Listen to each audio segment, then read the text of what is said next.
Hello, everyone. This is James Wells. I am one of the co-creators of Embodied Divination, a sacred pilgrimage to activate your creative gifts. And I'm chatting with Carrie Paris today. And Carrie is a diviner. She is the creator of the Magpie Oracle and co-creator of the Lenormand Revolution deck. And in addition, she has the unique distinction of holding a master's in the cultural study of cosmology and divination. Hooray, we're together, Carrie. Nice to Yay. chat. Great to talk to you. Thanks. Oh, yeah, well, thanks for taking the time to have this conversation.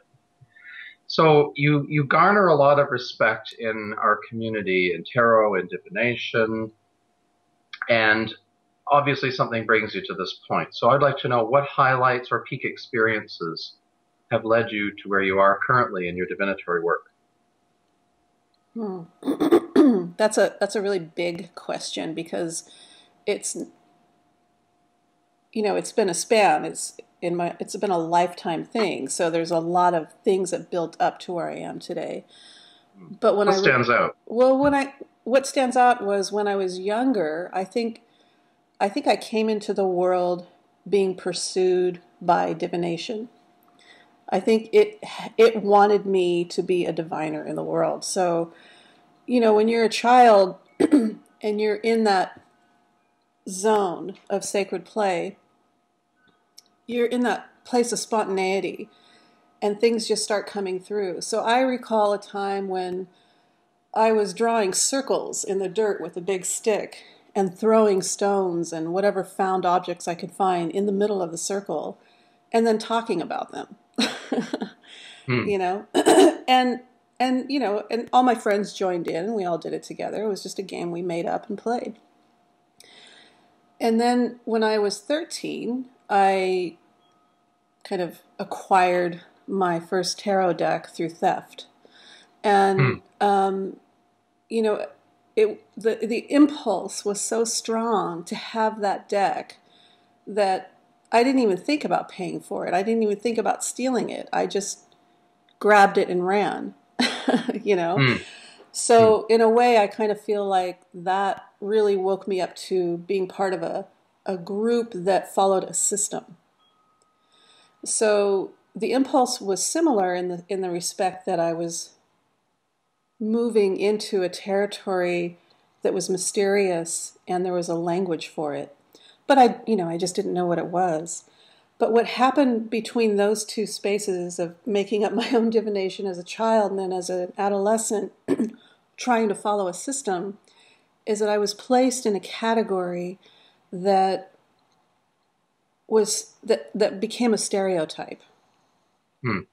And I felt lost. So I felt disconnected from that original impulse to divine without even calling it that or knowing what it was or defining it into a category where a lot of people were using these cards as a system, and and in doing that you become part of a group or a culture, and at that time it was a negative stereotype.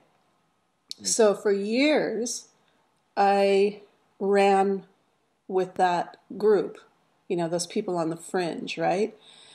And it wasn't until I went and got my master's at Kent that I discovered that most people actually started out as I did at a very, very young age with that impulse to create story out of your environment. Hmm. And so the imagination was enlisted in that. And that impulse, again, I think is the expression of that divination pursuing us. So in that study at Kent, we learned about the culture of divining cultures. And in every culture, there is that one common theme that brings us all together as a positive rather than a negative community. I mean, I've really found my tribe through the history of Hmm. this, where that impulse is in all of us to bring forth information that wants to come to the surface but isn't available to everybody to do so. Hmm. I can relate to this. I had Yeah. similar experiences at an early age using a big marble as a scrying Oh, tool wow. Yeah. and so forth. I won't go into it here because Mm-hmm. I'm interviewing you, but I relate. And Yeah. something about that impulse where I think that that term soothsayer comes from, because soothsayer really means truth teller. Yeah. And what I heard you just say is that you yearned to be a truth teller. Yeah. Definitely. And I yearned to do that because there wasn't a lot of truth around me. Hmm. Right. But you've used it well. So Thank you, well my done. friend. Thank you. I hope so. Yeah. And so you're bringing some of these gifts to our teleseminar series, and Yeah. you're getting the ball rolling. You're doing the Yeah. first one, Yeah. and it's called Divine Solutions: Activating Your Soul Sight. So what Right. can you tell us about Soul Sight, and what can you tell us about your session that's connected with Soul Sight? Well, I think that for me, this is what I've been doing with my clients for years. And soul sight or soul vision or seeing with different eyes is another way of recognizing what wants to be recognized in the world symbolically. And after our session, people will receive this knowledge or this they'll have this understanding of how they can look at their own environment and find the messages that are pursuing them to stay on track and get in alignment with their mission. Mm, And that's a true alignment. And but before we get to that place, what we'll be doing is we will be finding the story, we'll be uncovering it really, that isn't ours, that isn't our true alignment. hmm, And a lot of us have been brought into this world to follow a certain program. And this introduces us to that possibility that we may be following a program that really isn't uniquely our own. And we'll be divining our way out of that and again aligning with our purpose and our mission. And so that's those solutions through divination will come into play through what we'll be doing in our program. I got a shiver when you talked about divining our way out of those, and I had I had a mental image come to me of a caduceus-shaped series of pathways coming out Oh, of what we are not. yeah, yeah, yeah. Very healing. That's a great vision. Mhm, Yeah. mm, mm. Good. And so, true to the series of recordings that I'm doing, I am going to mix up the toss deck, and I'm Yay. going to pull a card at random and allow it to suggest the next interview question. Okay. So Sounds good. see what the universe gives us to ask. Okay, and we have the Eight of Swords Mm-hmm. with the key term interference. Mm-hmm. And when I reflect on that, interference isn't always a bad thing if we're interfering with something that's not working for us. Right, So right. the question that comes to my mind then is, when people take part in your particular call, your particular teleseminar, what what thoughts or mental patterns will they interfere with in a helpful way? Mm-hmm. Yeah. When I look at that card, I see a very stealth mind. There's those two really long swords that are in the front, and then the rest of the swords can be hidden from view, in your jacket, in your pocket, wherever. Mm-hmm. So I kind of feel that when when we uncover when we uncover our truth, the first impulse is to create a distraction that convinces us that we were on the right path after all. And that is the interference. And so in this particular class, we'll find a way to not only recognize that interference as a lovely distraction most of the time. Mm-hmm. It's so seductive. We will, see it as an ally and as something that we can create departure from so that we can make room for what really wants to have our attention. Right. So what we're interfering with, so what we're interfering with is the distraction, or Yeah. we're performing, or you're performing, or everyone will be performing an intervention, Yes. um, Great. connected with the distraction. Yeah, yeah, that's a great way of putting it. I love it. Nice. Terribly Eight of Swords. Good. I Yes, love it. yeah, yeah, definitely. I love when life delivers a message like Yeah, well, that. there you go. That's divination for you, isn't it? Absolutely. Yeah.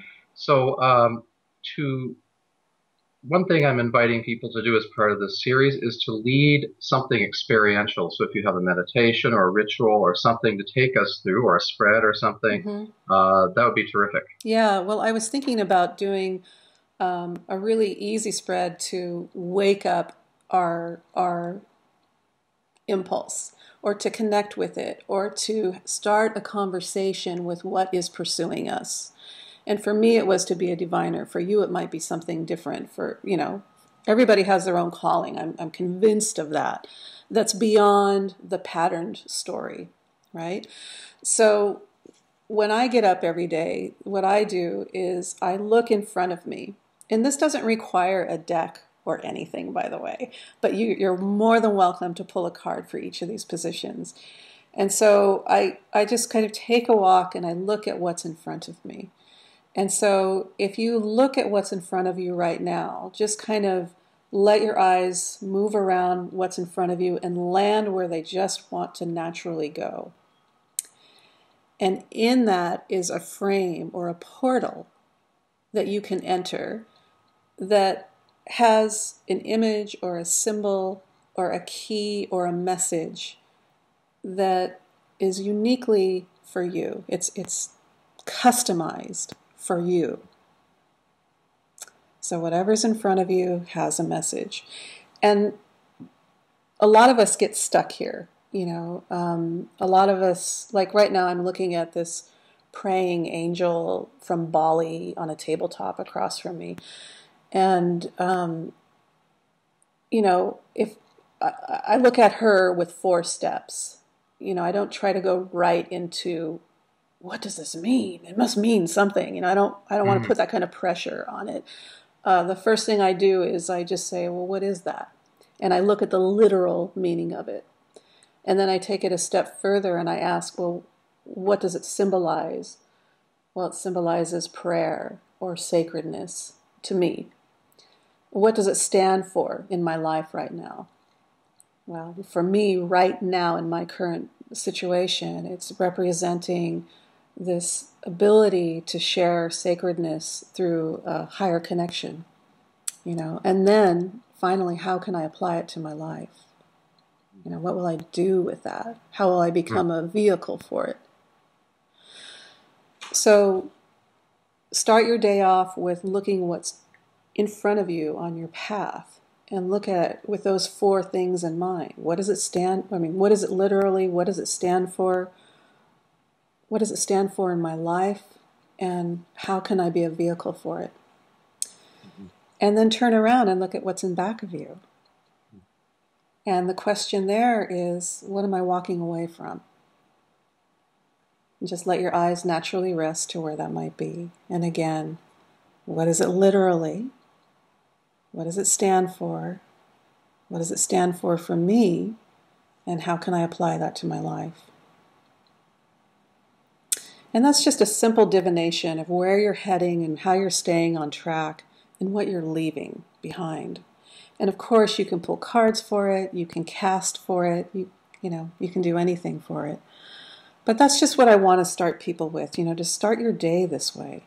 Just start your day divining Mm. and getting in touch with, what's in front of you and what's in back of you. And you can do above and below, right, left, what's in my core, you name it. So it's multifaceted. It's Yeah, it beautiful. always is. There's so many layers to it. Hmm. And I think that's really important. And I think many times when we're divining, it is about what am I leaving and where am I going and how do I get from one to the other, isn't it? Yeah, it really, really is. And I, I think we're doing it all of the time anyway, but in order to activate it, we have to see it as a divination, and to heed its call. Lovely. Yeah. Great. Well, thank you so much, Carrie, for sharing your story and for Thank you, sharing this James. activity. Yeah. Where can people find you online? Just at my at my website, which is carrieparis.com, and that information will also be available on a PDF that I'll make available with this recording. They can get in touch with me through there, and I'm just really excited about this series of workshops. I mean, I would sign up for this, So would I. right? I mean, they're just such a powerful lead in for everybody, these 5 steps that naturally occurred for us to really claim who we want to be in the world and what's the difference you want to make in the world, through, again, your vehicle, your body. And then also the Yeah. perks. There's so many perks. Jolly right. Right? Yeah. I'm, Yeah. I'm, And I'm just really struck by the fact that it's about activating people's creative gifts. yes. And I think we need people to know that it's not necessarily about, becoming a painter or becoming a sculptor. Yeah. It's about the creative force coming through you in any way that is appropriate for you, kind of like the divination. Yeah. And again, waking up to the idea that it is pursuing you for a reason. It wants to set you on your path, and that's the relationship that occurs when you pay attention to it.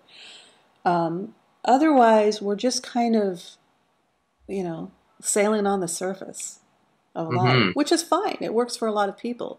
But I Yeah, doubt the people that are listening to this are really interested in that type of existence. right. So I'm hoping they'll dive deep with us. I think we're going Yeah, to go to some really profound places together. yeah, So definitely. thank you again for this, My Carrie. pleasure, James. Thank you. Right? Thank you for Oh, and so, organizing this. oh, my pleasure. And so if people want to sign up, they can contact me at circleways.james@gmail.com. They can also send a PayPal payment for $150, which is the fee for the entire series, the handouts, the recordings, all the goodies, everything, to the same email address, circleways.james@gmail.com. Thank you for listening, everyone.